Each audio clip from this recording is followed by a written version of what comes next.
Well, good evening, everybody. It's a little bit late here, but it looks like there's time to do one more program. And we are on program 06A, which is from the beginning of the book, Externalization of the Hierarchy. And basically, this is done on the 29th, and 05A ended on the 28th. So we're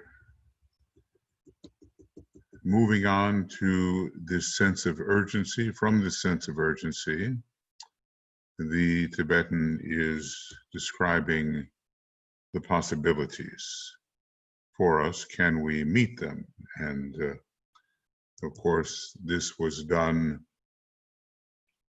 in the mid-30s, 1934, and he gave everybody who read it, and presumably among them many members of the new group of world servers, 2 years to accomplish what he suggested. After that point, it would not be possible. So this is called A Challenging Opportunity from April 1935. During the Wesak Festival this year, those who are seeking to lift humanity nearer to the light and to expand the consciousness of mankind will be gathering their forces for a renewed approach and its inevitable consequences. These consequences are the stimulation of the human family to a fresh spiritual effort. The process and the exalted personnel involved have been described by me in my previous message, and that's in a treatise on the Seven Rays, Volume 2, Esoteric Psychology. Okay, so we understand that the working being done is by very exalted beings, masters presumably, and initiates, and there has been a hope at that time that some kind of inevitable war could be avoided. DK has not mentioned that very much right now, but certainly in retrospect he did. Okay, now these exalted personnel, they will also bring about the strengthening of the new group of world servers so that they can work with greater effectiveness, vision the plan with greater clarity, and within themselves as a group bring about greater integration. And thus they can aid in carrying out the plans of the Council of the Hierarchy to meet the immediate human need, or rather the immediate human emergency. As I told you before, the plans for humanity are not laid down, for humanity determines its own destiny. The effort is directed towards establishing a closer relationship between humanity and hierarchy. Okay, so, you know, there is some advantage in viewing the historical perspective, and we do see from it how humanity has chosen. And maybe we can learn from those choices, because I think in many ways we face similar choices today. Materialism is rampant, and people are valuing money over lives. I guess it's always been that way somehow.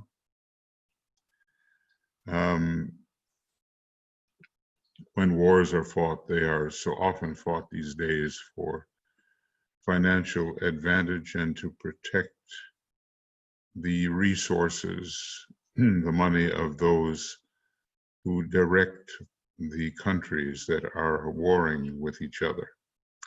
Sometimes there are fanatical ideals that are involved in wars. Hitler brought that, but he also had a keen eye for the resources of other nations which he wanted to appropriate on behalf of Germany.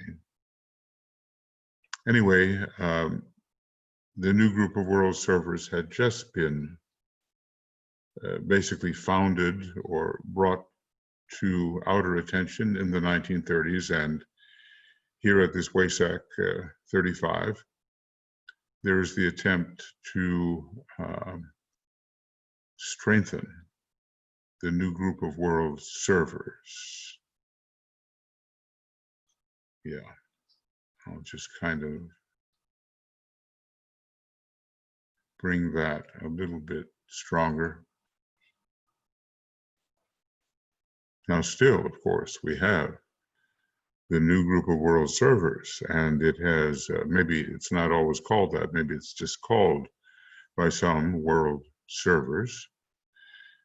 And there are, I think, many more members of that subjective body than at the time of this writing some 85 years ago. Okay.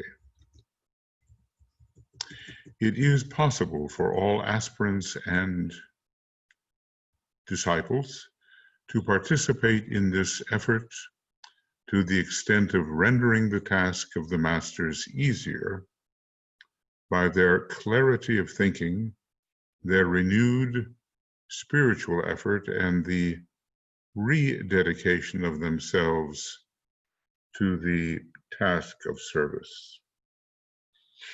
To this effort, I call you. It is a continuing effort which will be spread over many years. And maybe, you know, even now we are still in the enhancement of that effort. The opportunity will be offered to all true servers and aspirants, and above all, to the new group of world servers to participate in the establishing of the necessary momentum in the immediate cycle. But some kind of continued growth of the world servers has to be anticipated. And we are in a period now when they are sorely needed.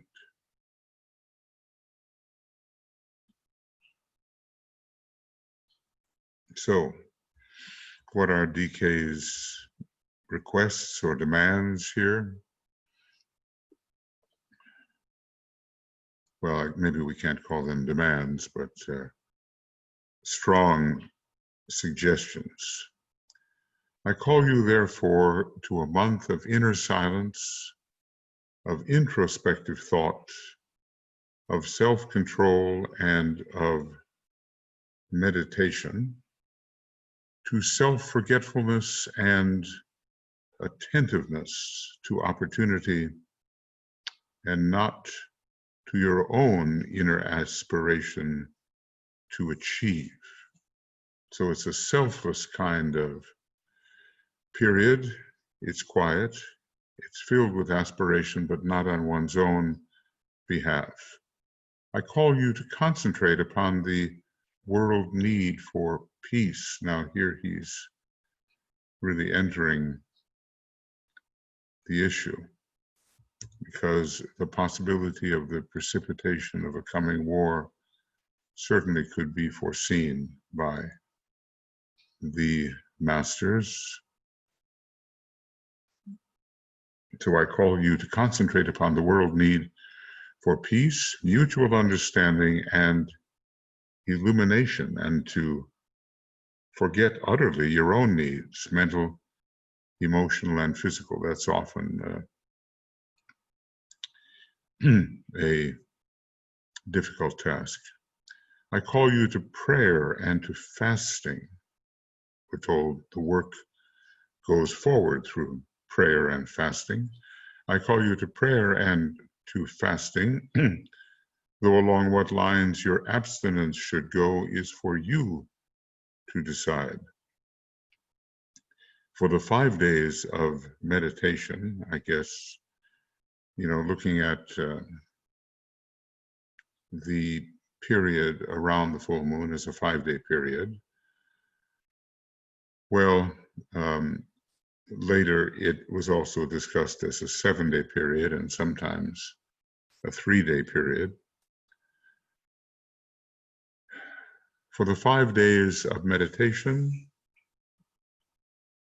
I call you to a more complete fasting, to a grave silence. I suppose this means anything but superficial, as deep as possible, as serious as possible, to an inner focalization, to a purity of thought, and to an active spirit of loving kindness, which will make you a pure channel. Loving kindness, in a way, motto of Maitreya, makes us pure channels for the higher needed energies. Thus will the work of the hierarchy be facilitated and the door opened to the regenerative forces of those extraplanetary beings who offer their help at this time, and particularly during 1936. Now you begin to wonder, who are these extraplanetary beings? Are they the spirit of peace? Are they the avatar of synthesis? Are they various planetary logoi who have representatives within Shambhala, particularly during 1936? The response of this festival will submit a gauge of opportunity for the guidance of the great ones. And here in parenthesis, this theme is developed in the book A Treatise on the Seven Rays, Volume 2, Esoteric Psychology. And it's a healthy number of pages, something like 122 pages here, which contains the writings from May 1935 to April 1938 inclusive. So this is Master DK's importunate request.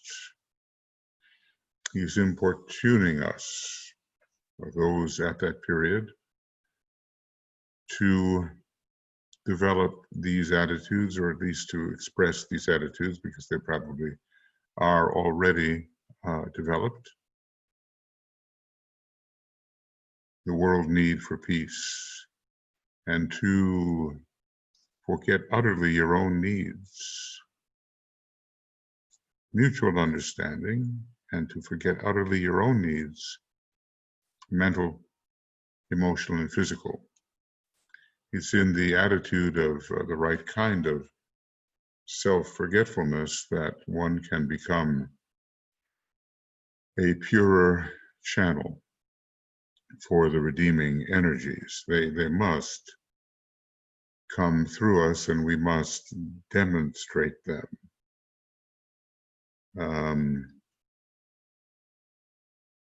A more complete fasting, grave silence, inner focalization, purity of thought, an active spirit of loving kindness.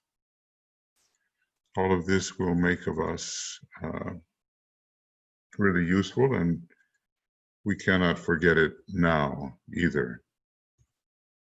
I think there will be, well, this is the year 2020, there will be a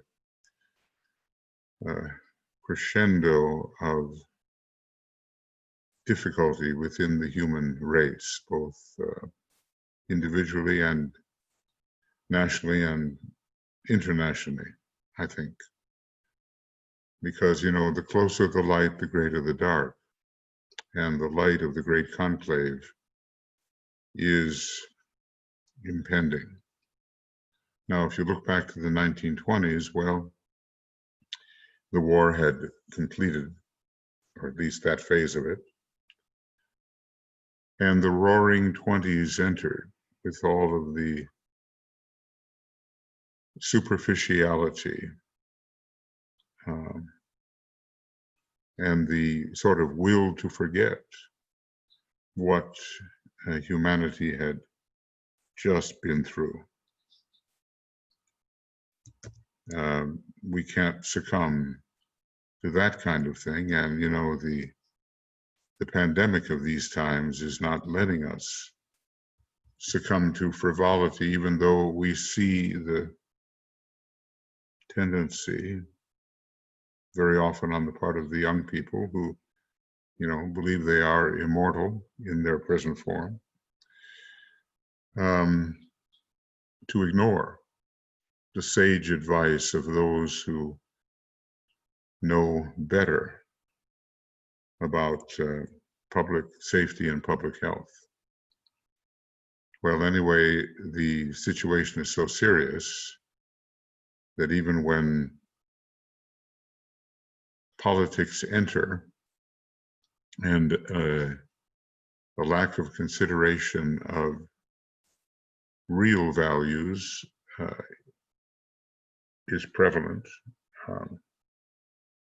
the factors perhaps released by Sanat Kumara do force themselves upon the consciousness of even the most politically divisive people. And they find they have to, retreat from putting politics first. Well, that's kind of a little, you know, parenthetical insert here from the year 2020. If anybody ever gets to this in a future year. One practical thing also I will ask of you, he says, will you say each night and morning with all your heart's desire and with the attention of your mind as well, the following words, their united saying will set up a rhythm and a momentum of great potency. And, you know, so here we have these words of power, these great stanzas that we know as the series of great invocations. Let the forces of light bring illumination to mankind. Let the spirit of peace be spread abroad. May men of goodwill everywhere meet in a spirit of cooperation. May forgiveness on the part of all men be the keynote at this time. Let power attend the efforts of the great ones. So let it be, and help us to do our part.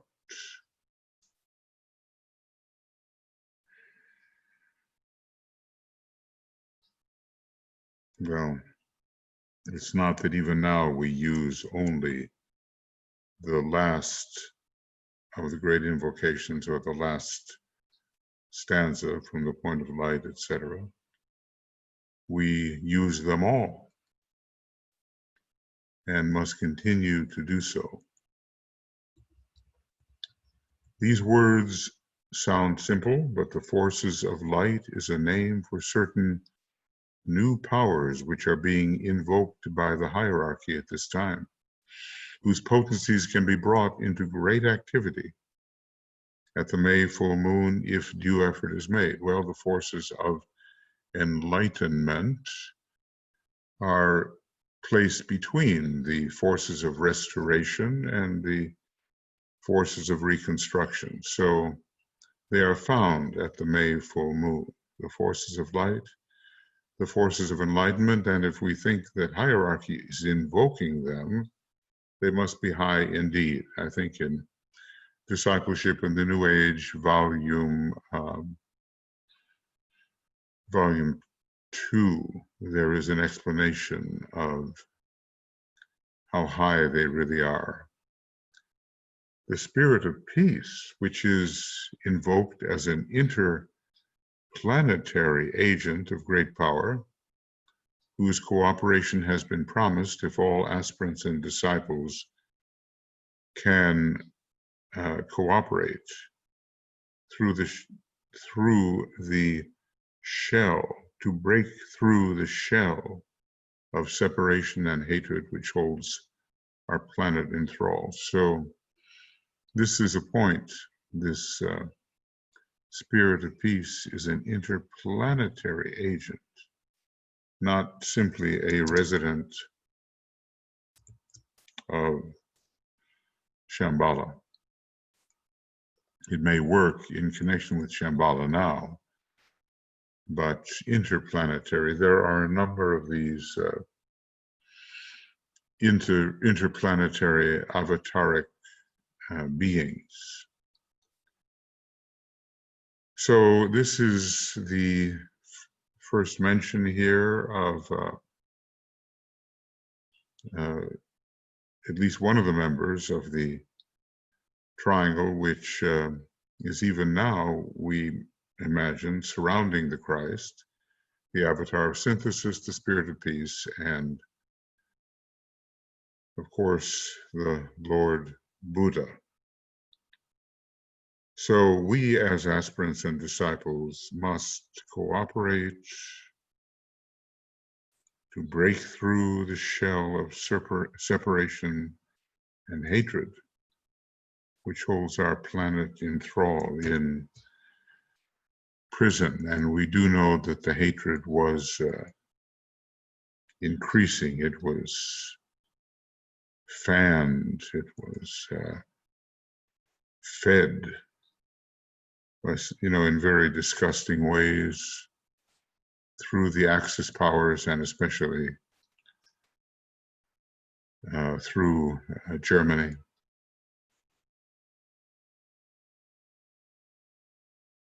Yeah.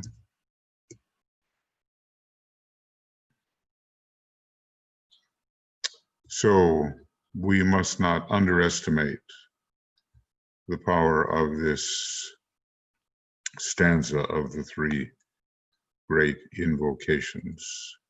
Maybe we can call the different sections, as in invocation number 3 that we use now, we can call them verses, perhaps. Okay.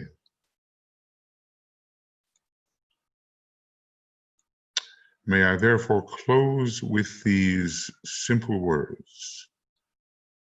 Please give us your aid, my brothers. Well, here is a master, a great teacher, requesting in the most earnest manner our aid. So, we're not inclined, I hope, to refuse it. And even though this is 85 years ago, we must assume that his words still ring. Please give us your aid, my brothers.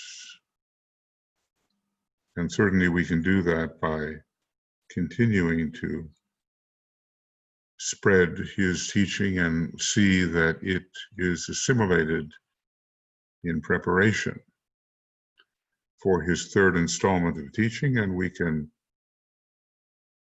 do it by strengthening the hands of the new group of world servers wherever we find them.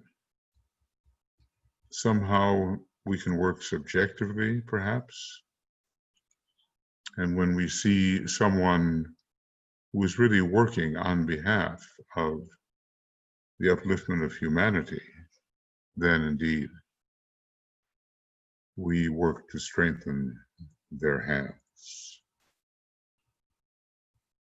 Now, the next section is about the new groups. And I think it may take us all the way to the place where I actually began this book. And, you know, when we look in Discipleship in the New Age, Volume 1, we see more about these groups. So we're going to learn quite a bit, I think, about them. I'm kind of, you know, scrolling through this, and I hope it doesn't make you dizzy. Maybe it's making me a little dizzy. Yeah, well, all the way to, yeah, the work of the seed groups. Yes, all of this is about the seed groups and the new group efforts that will be filled or constituted of the members of the new group of world servers, not all of them, you know, occultists by any means, or even students of occultism, but all of them working properly to lift humanity along different lines. So yes, it goes to page 61. And I think that it would be best, even though this is a very short program,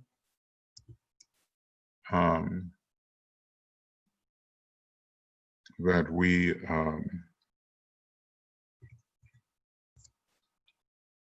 yeah, esoteric schools and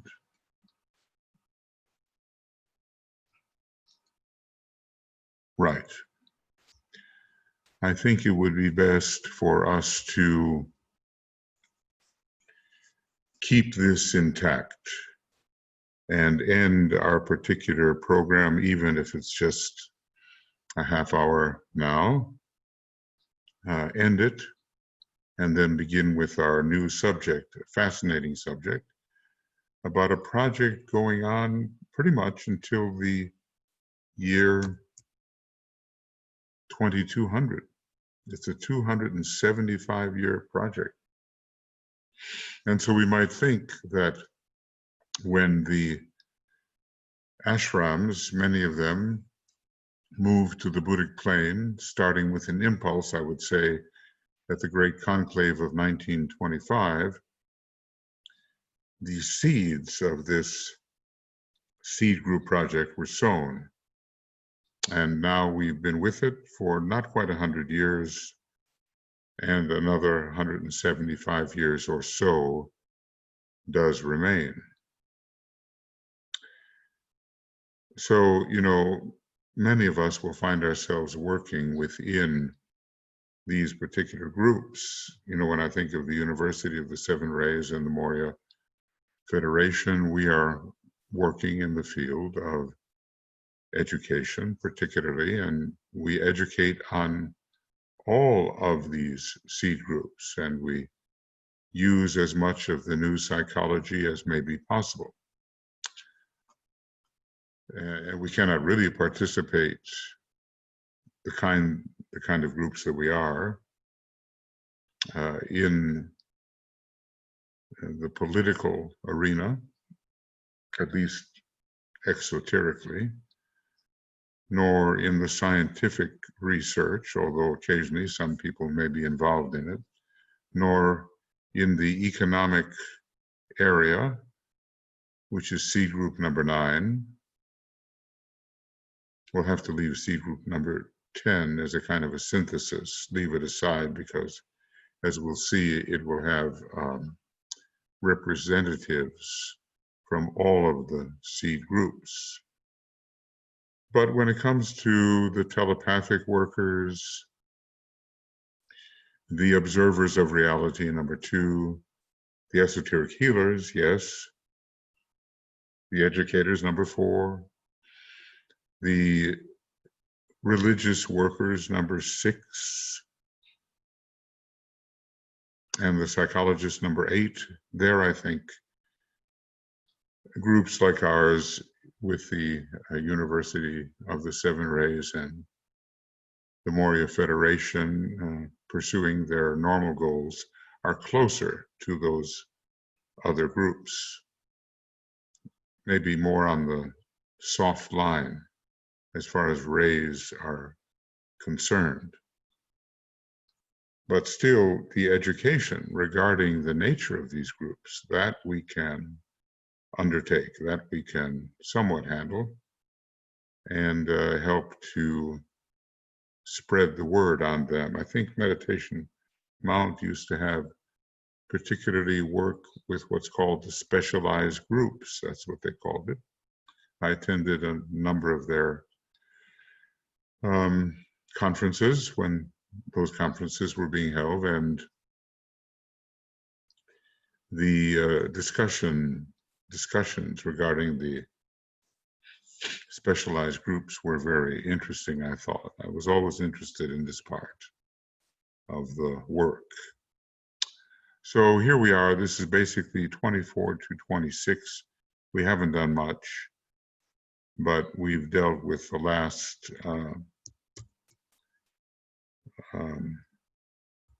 essay of this kind before getting into the C groups, and it's called A Challenging Opportunity. Well, we know the opportunity was there. Its seizing was not entirely successful. Who's to say how successful it was? So often DK says, you know, much more has been done than you can imagine. And the readers of my books are many more than you know, or that you can estimate. So from 24 to 26. And we'll begin with the 7th program. And I imagine, you know, that in the beginning of the book here, there'll be about 12 to 14 programs regarding the beginning, yes, that I did not undertake before. And then if one chooses to use the video or the audio for the beginning of the book, one can start with 01A and go on. And then when we reach the page 61, we can start with program 1, program 2, program 3, and so forth, up until the 93rd program, which closes off this treatment of the book. I would say that we should be in a position, having read it and intending to study it carefully, to serve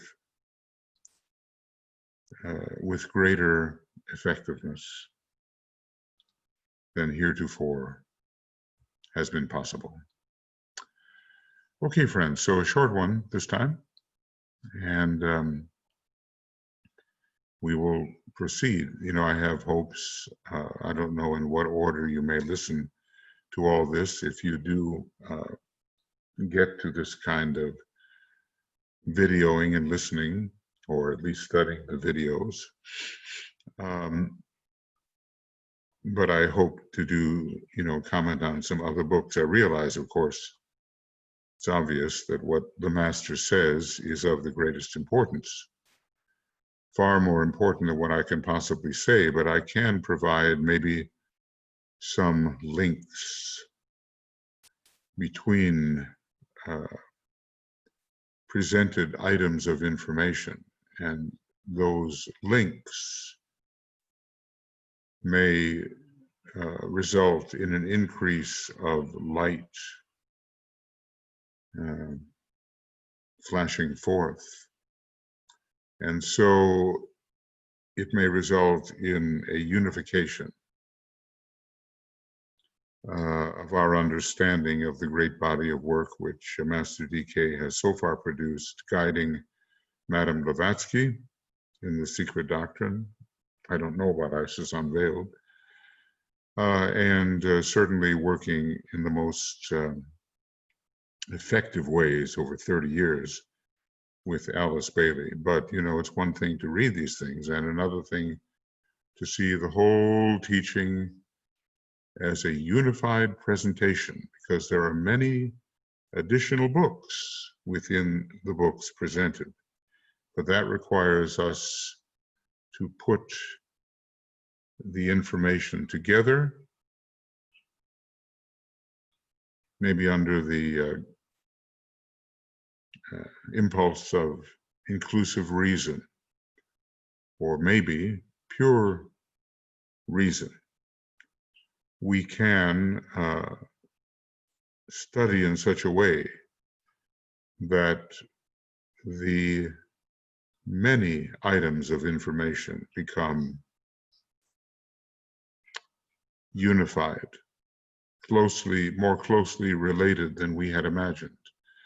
And so some sense of the great science of relationship will arise in connection with the teaching. In the beginning, you know, you might just read all these different books and have a lot of stray items of information floating around your mind and not be able to put them together, not be able to link them. But it's my hope that some small amount of linking, a very mercurial thing, I think, can occur as a result of these videos and the elaboration that occurs as a result of the commentary. Okay, lots of love, many blessings, and we'll see you again for the seed groups in the New Age, a fascinating subject and one which will help orient our rightful service. We all want to serve. It's just a question of where and how. We can't do everything. How can we best serve? Best serve at this time. Maybe the seed group work will give us an idea about that, and certainly Master DK has told us that the spread of goodwill through world goodwill and the triangles work must go on. So we have, you know, big hints right there. And then the most important thing of all is to prepare men's minds and hearts for the reappearance of the Christ and the externalization of the hierarchy, and have it make sense to people who at first cannot fathom the rationality of spiritual occultism. It's our job to educate in such a way that it all is seen in its full rational beauty and normality. Okay, see you soon then, and we'll resume. I hope tomorrow, you know, I hope so. Bye-bye.